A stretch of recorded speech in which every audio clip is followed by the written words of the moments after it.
Okay, let's talk about choosing a research topic. Does it ever feel like you're standing at the bottom of a gigantic mountain and you don't even have a map? It can be super daunting. But what if we stopped thinking of it as a chore and started thinking of it as a quest? Well, that's what we're here for. We're going to help you map the territory, forge your compass, and turn that scary mountain into a totally doable journey. We'll take you from a vague idea all the way to some really impactful research. So let's jump in. So, meet Dara. She's a first-year PhD student, and she's got an interest: the impact of AI on writing. I mean, it's super timely, totally relevant, but also, wow, is it vague? What AI tools are we talking about here? Which writing skills? What students? This is such a classic starting point, right? A great idea that just isn't quite a research topic yet. It's a problem a lot of us run into. So if you're listening and thinking, hey, that sounds like me, you're not alone, not by a long shot. It's so easy to feel lost in that giant sea of possibilities. The real trick is figuring out where to even begin. So where do you start? Well, it turns out you don't start with a topic. You start with a problem. Okay, so let's start our quest. This is part one, finding that first spark. But we're not just looking for something that's kind of interesting to talk about. Nope. We're on the hunt for a specific, compelling problem that's just begging to be solved. And this is a really, really important distinction to make. A topic is broad, something like educational technology. But a research problem, that's a specific puzzle. It's that little inconsistency, that gap in our knowledge that makes you kind of tilt your head and go, that's weird. Something here doesn't quite add up. That's your gold. That's your starting point. All right, so where do you even find these puzzles? Well, the good news is they're everywhere. You've got the academic literature, right, where authors will literally tell you, hey, someone should research this. Or they can come from your own professional life, that challenge you keep hitting up against at work. You can also find them when different studies have conflicting findings. Or, like in Dara's case, when something new like AI comes along and shakes everything up. Okay, so you've spotted a problem. Now you need something to guide you. And that's your research question. Seriously, think of it like a compass for your entire project. It's the thing that gives you direction and focus, and it makes sure you don't get lost out in the weeds. Wow, okay, this slide just perfectly shows that transformation. On the left, you've got this huge, vague topic, second language vocabulary acquisition. But then look at the right. It's a super focused problem about the long-term effects of one method versus another for a very specific group of learners. See the difference? We've basically gone from staring at a whole continent to plugging specific coordinates into a GPS. That's the level of focus we're talking about. And look, getting this question right isn't something you do in one sitting, not at all. It's a whole process. So you start with your big idea, right? Then you dive into some preliminary reading to see what people are already talking about. That's how you spot a gap. From there, you draft a few questions, and here's the key part. You get feedback, you talk to people, you revise it. Then you revise it again. It's all about slowly sharpening that focus. All right, so you've got your problem, you've got a draft of your question, you're feeling good, but now it's time for the gauntlet.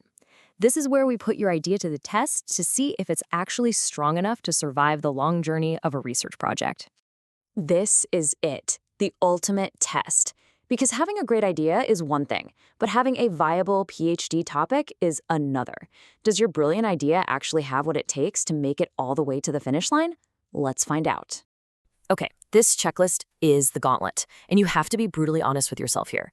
Let's start with personal motivation. Ask yourself, am I really passionate enough about this to live with it for the next few years? Then jump down to feasibility. Do I actually have the time, the access to data, the resources to pull this off? And maybe most importantly, practical impact. At the end of the day, will your findings actually help anyone? A great topic needs a solid yes across the board here. Success. Your idea made it through the gauntlet. Now it's time to map the territory. The literature review sometimes gets a bad rap, like it's just this boring hurdle you have to get over. But that is absolutely the wrong way to think about it. It's not a hurdle. It's like being an explorer, studying all the old maps so you can find the blank spaces where you're going to make your mark. Now, a full systematic review can be a huge undertaking, but let's just break it down into 6 basic stages. First, you plan and scope. You decide exactly what you're looking for. Then you do your systematic searching. After that, you screen and select what's relevant. Next, you extract all the key info. Then you write the review, analyzing everything and pointing out the gaps. And finally, you reflect on how it all connects back to your own project. It's a very structured kind of exploration. And this is so, so important to get. The literature review is not just a box you tick at the beginning. As the quote says, it is literally the intellectual foundation of your entire project. It's where you find your voice in the big academic conversation. It's where you prove you belong there. You know, every adventure has its traps and hidden dangers, and a research project is no different. But if you know where the traps are, you can avoid them. So let's talk about the most common ones that can completely derail a project. Okay, pitfall number 1, being way too ambitious. And trust me, we have all been there. A topic like how AI is transforming language education globally sounds amazing, right? But it's too big. You can't do that in one PhD.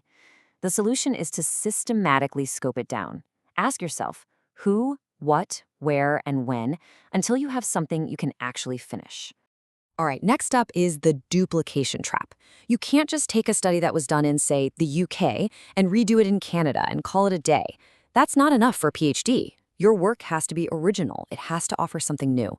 That might be a new theoretical angle, a different method, whatever. You have to be able to clearly answer the question, so what? What new thing are you bringing to the table? And the last big one, let's call it the reality trap. This is where you just underestimate the real-world constraints you're working with. That year-long longitudinal study sounds incredible on paper, but can you actually pull it off with your timeline, with your budget? Can you even get the participants you need? Sometimes the best research isn't the most ambitious. It's the one that's done really well within realistic limits. Look, this whole process can be tough. It's a long journey, but you absolutely do not have to do it alone. In fact, you really shouldn't. Finding allies, your supervisors, your classmates, other researchers, is one of the smartest things you can do. Think of it this way. Research is a team sport. Okay, time to put all this into practice. Let's look at another student. This is Nam, and he's got a great, timely idea about ChatGPT and student writing. But just like Dara, his idea is way too broad. So let's see if we can help him out. Okay, it's your turn. Using everything we've talked about, how could we help Nam focus his topic? We need to ask, what specific group of learners is he talking about? College students, kids in middle school? And which specific writing skill? Is he talking about grammar, argument structure? And maybe the trickiest one, how are you even going to measure improvement? See? By asking these tough questions, we can help him chisel that big block of an idea into a focused, doable project. So there you have it. We've walked through the whole process, from that first vague spark of an idea to a focused, powerful research question. We've turned a giant mountain into a manageable path. You have the map, you have the compass, the tools are all yours. So the only real question left is, what journey are you going to begin?